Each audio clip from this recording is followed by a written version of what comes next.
class.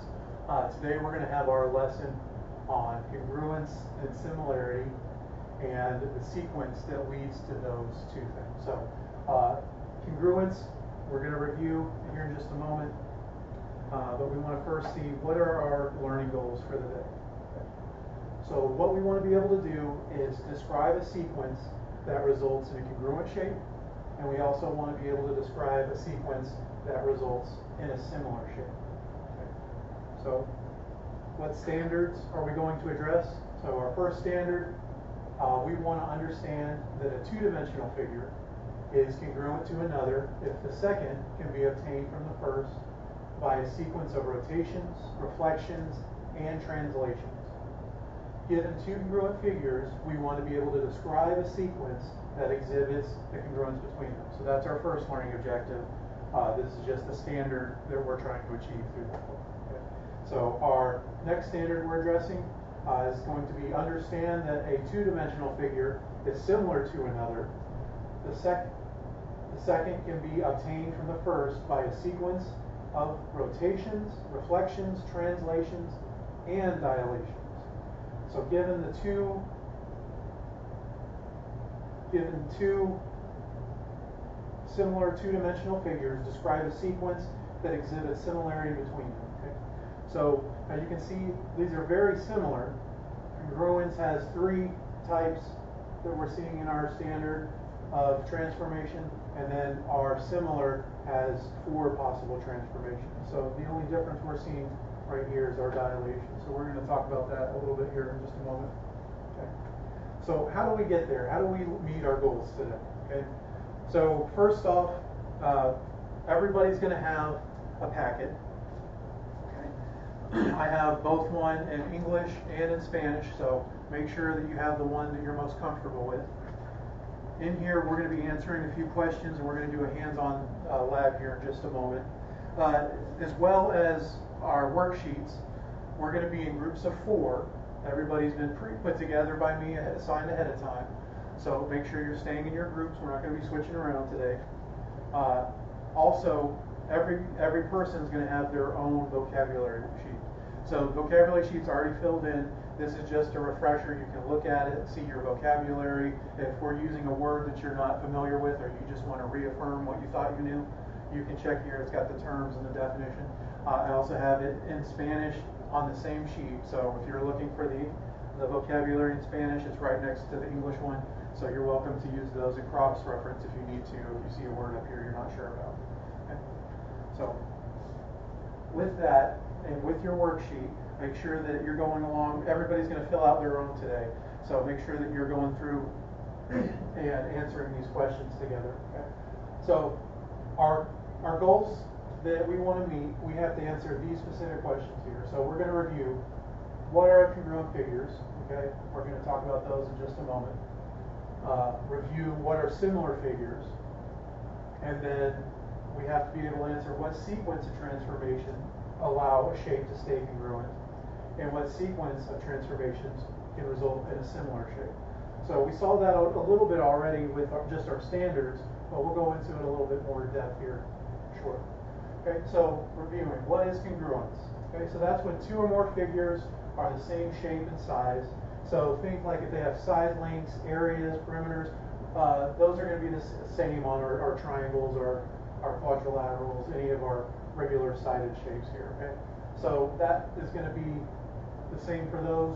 With similarity, this is going to be when we have two or more figures that have the same shape but may have a different size. So the scaling should be uniform. So if we have a length that goes up by a factor of 2, we also need that height to go up by a factor of 2. In this case, we have our triangles shown here. We have one that's 3 centimeters by 3 centimeters. If we go to our larger one, we've now dilated that. It can be a similar triangle. So it goes from 3 centimeters to 3 centimeters to 6 centimeters to 6 centimeters. So we've increased that by a factor of 2. And then for our original triangle, we can go to a even larger triangle, and it has a factor of 3 that time around because our side lengths and our height are 9 centimeters this time around. Okay. So just remember, it's got to stay that same factor. It's not just the same size. Okay. So while we're doing this, we want to keep an eye out for a couple misconceptions. So a lot of high schoolers, and it might not be you, but other high schoolers, if it's not you, that's great, but if you are one, just make sure you're taking note here.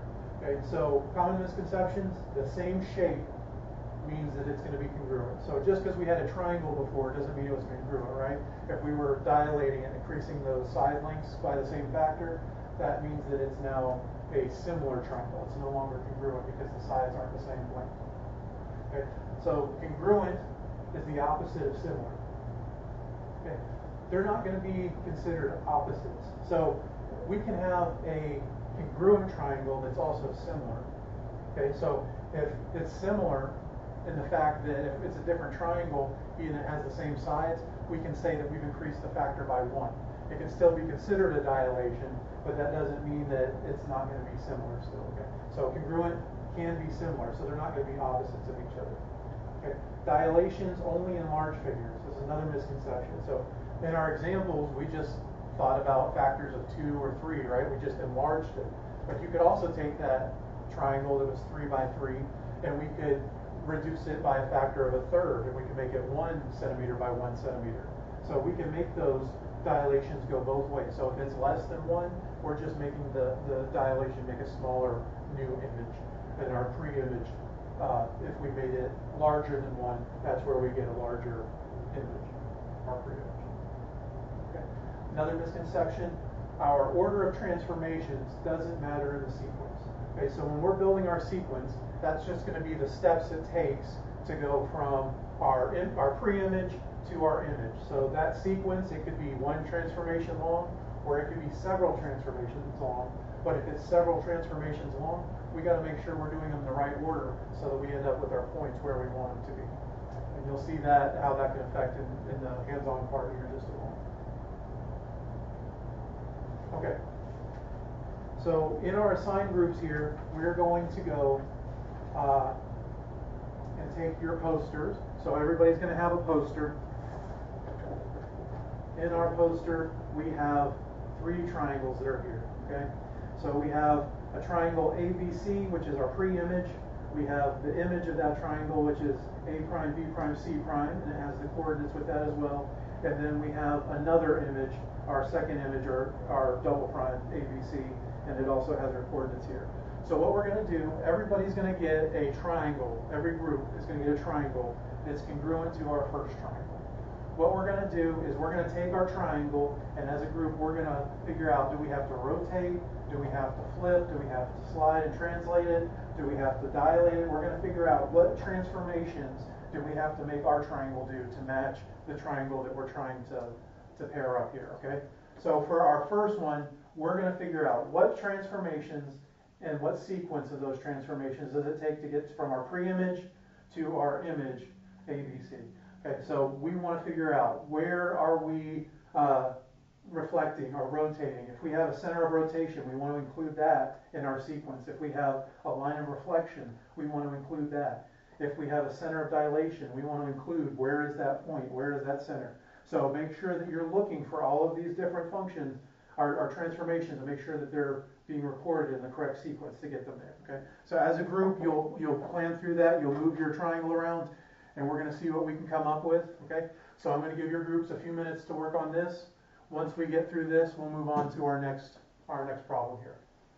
And just for reference, if you needed to see it maybe off of the poster and you didn't want to see it there and it made a little bit more sense in your head, I also just have our coordinates that we're going from. So for our pre-image is right here, our post-image is right here, or sorry, our image is right here. We want to get to those.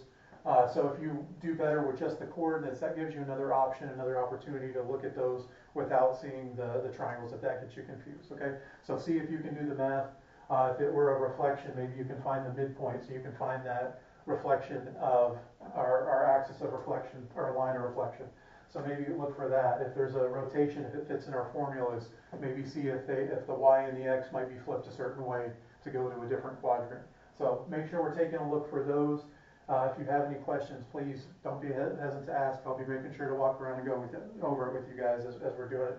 Make sure we're all being pushed in the right direction, okay? So go ahead and work together for a few moments, and then we'll move on to the next part.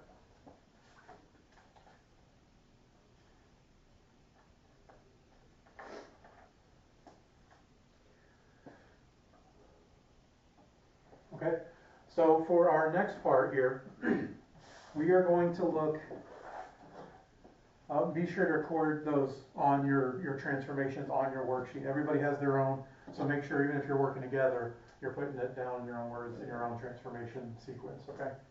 For our next one, which I have them highlighted up here, we went from our pre-image to our image the first time around. We decided what sequence got us to that point. We want to decide now what sequence can get us from our image ABC to our new image ABC, and see what it takes to get it. So again, we can do our rotations, our translations, our flips if we need to dilate it, make it larger. We need to figure out that factor scale. So those are different things to be looking out for as a group. If you're not sure, please raise your hand. I'd be happy to come through and walk you through and guide you in that right direction. So with that, we want to make sure in this that we're answering our questions, putting our sequence down, and remember, the order of the sequence matters, okay? So if we have to do a reflection, then a rotation, then we have to make sure it's in that order. We don't want to rotate and then reflect, because that could end up in a completely different quadrant or different points that we don't want, okay? So with this one, there's going to be a couple questions to ask that you're asking yourself in terms of this pre-image to our newest image, or sorry, our image to our newest image. Can we do it with rotations, reflections, and translations only? Okay. So if that can be the case, then we know that we have a congruent triangle. If that's not the case, then we know maybe we have a candidate for a similar triangle in this case, but not necessarily congruent. Okay. So do we need to dilate triangle ABC to transform our image to our newest image? We would want to go ahead and answer that. If we need to dilate the triangle, then we would insert there. So if we do have to dilate it, what factor are we going to use? Are we increasing the side lengths by the same side, the height by the same factor, and the side length by the same factor? Make sure that they match your factors that we're increasing.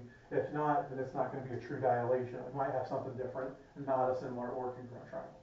Okay, so we want to make sure, write them down, all those sequences in the transformation used, and include those lines of reflection, includes those centers of rotation, and any dilation factors, okay? With that, I also have, again, the coordinates I have here. If that helps you at all find your lines of reflection or centers of rotation, centers of dilation, please feel free to use those. Remember, we can look for our midpoint just using those. If there's a reflection, it should give us that line of reflection wherever that midpoint is, okay? So keep that in mind and work together. If you have some questions, let me know.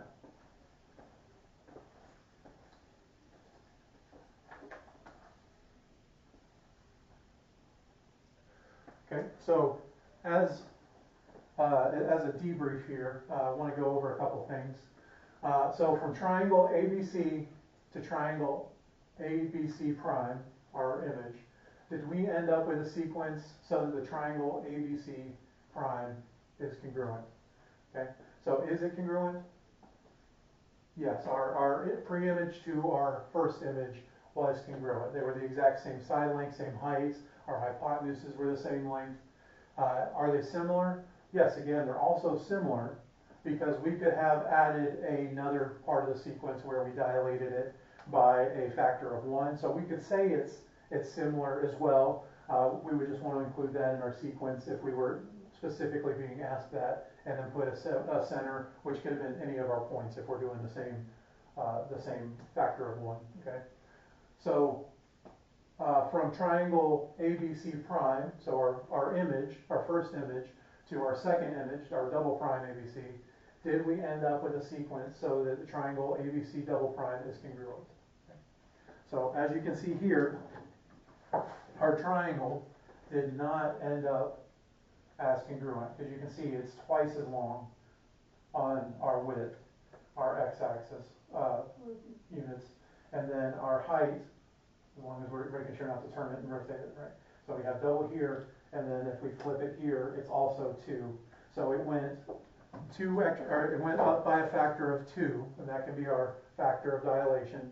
And then since our C double prime was in a spot where we reflected from our C prime, our first image, since it's a reflection over that our x-axis, we can say that that would be our center of dilation with that factor of 2.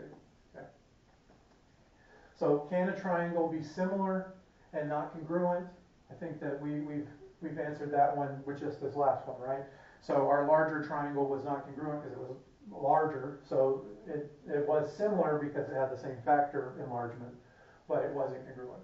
Okay, but the other way around, can it be congruent but not similar? That's not going to be possible because we can always use that factor of 1, so that's going to keep us to where we have it as being similar as well as congruent if they're the same size and shape. Okay. One thing that I challenge you guys to do, okay, as a group, determine what sequence would lead from our pre-image to our second image, our newest image down here. So what sequence of events could we take to get down there? And let's try and see if you guys can do that one on your own. Okay, so I don't have a slide for that one showing you which ones we're working with. So it's your quadrant 1 to your quadrant 4. The first one you worked with, the last one you worked with. Okay, so as a group, go ahead, see if you can meet that challenge and determine that sequence and tell me if it's similar, congruent, or both. Okay. All right. If there's not any questions, I hope you guys have a good rest of your day.